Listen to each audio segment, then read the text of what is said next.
When I was a boy, maybe 11, I came out of school one day and saw the cathedral, the roof gleaming in the sun, and above it the blue sky, and I began to think a thought about God sitting on his throne above the world, and I was seized with terror because I could feel a second thought coming behind the first, a thought so forbidden that I was certain thinking it would damn me. For days I fought it off. I couldn't sleep. I was sick with it. Finally, I decided God himself must want me to think it, and I let it come. I saw the beautiful cathedral, and God on his golden throne high above, and from under the throne, an enormous turd fell onto the sparkling new roof, shattered it, and broke the walls of the cathedral apart. And what flooded in was not damnation. It was relief, bliss even.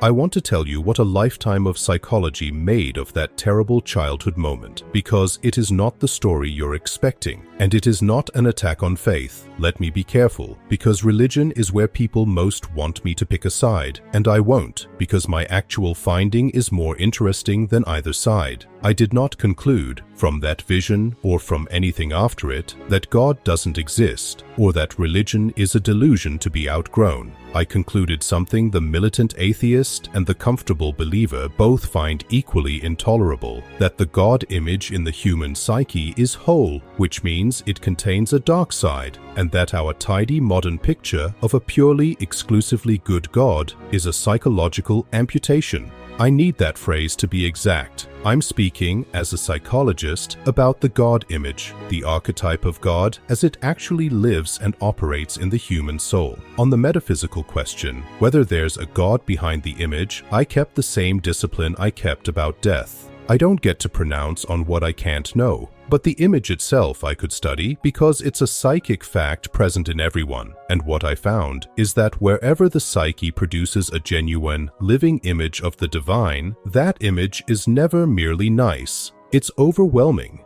It's awful in the old sense, terrible and fascinating at once. The child who saw God befoul his own cathedral had brushed against the real thing, not the safe, sanitized deity of Sunday manners, but the living God who is free, omnipotent, and not tame. Here's why this matters, and isn't just theology, and it runs straight back to the shadow. I've spent this whole channel showing you what happens to anything a person or a culture disowns. It doesn't disappear, it goes into shadow, and it comes back distorted and dangerous. Now apply that to God. For centuries, the Western religious tradition worked very hard to make God exclusively, perfectly good, and to explain evil away as merely the absence of good, a nothing, a privation, with no real substance of its own. It's an elegant idea, and psychologically it's catastrophic because it takes the dark half of the most powerful image in the human soul and disowns it. Where does a disowned half go?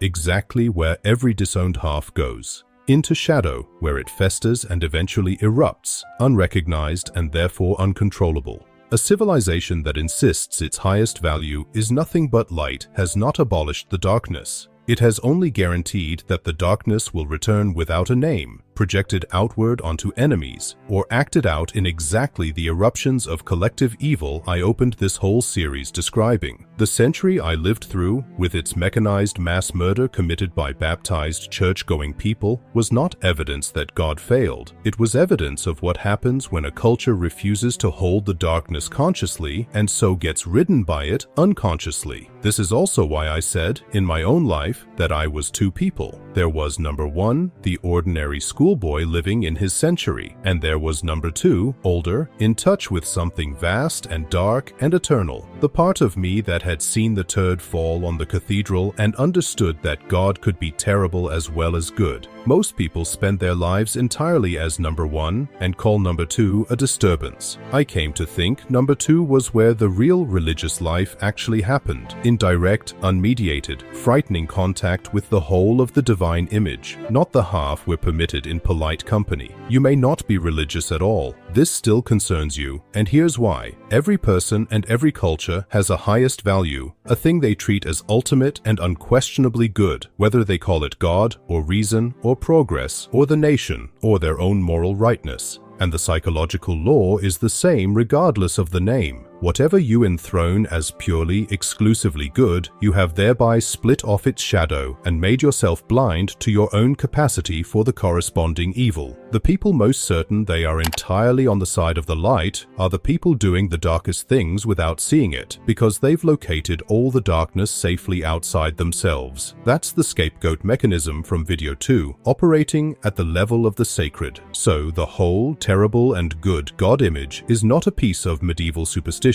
It's a psychological corrective the modern mind desperately needs. A reminder that wholeness, not perfection, is the goal, and that any good which refuses to know its own shadow is one crisis away from becoming the very thing it condemns. So, what do you do with this, believer or not? First, distrust your own certainty of being purely good, especially when it feels most righteous. When you're most sure you're entirely on the side of light against some benighted enemy, that is precisely the moment your own shadow is operating with a free hand. The corrective isn't cynicism, it's the humility of knowing you contain what you condemn. Second, if you have a religious life, resist the temptation to worship only the comfortable half. A faith that can only speak of a gentle, purely reassuring God has, in my clinical experience, no power to actually transform anyone, because it isn't in contact with the real, overwhelming totality that the deep psyche recognizes as divine. The traditions that endure are the ones that kept the terror in, the ones that knew the sacred is not safe. Third, hold your highest values whole. Whatever you treat as ultimate, examine what you've had to disown to keep it looking perfect, and take that disowned shadow back into consciousness before it takes you. That is the entire task of this channel, applied now to the biggest image the psyche makes. That boy was not blaspheming. He was, without knowing it, doing the most serious religious work of his life, refusing to pretend the God he could actually feel was smaller and safer than the one that had seized him. The relief he felt was the relief of honesty, of letting the whole image be whole.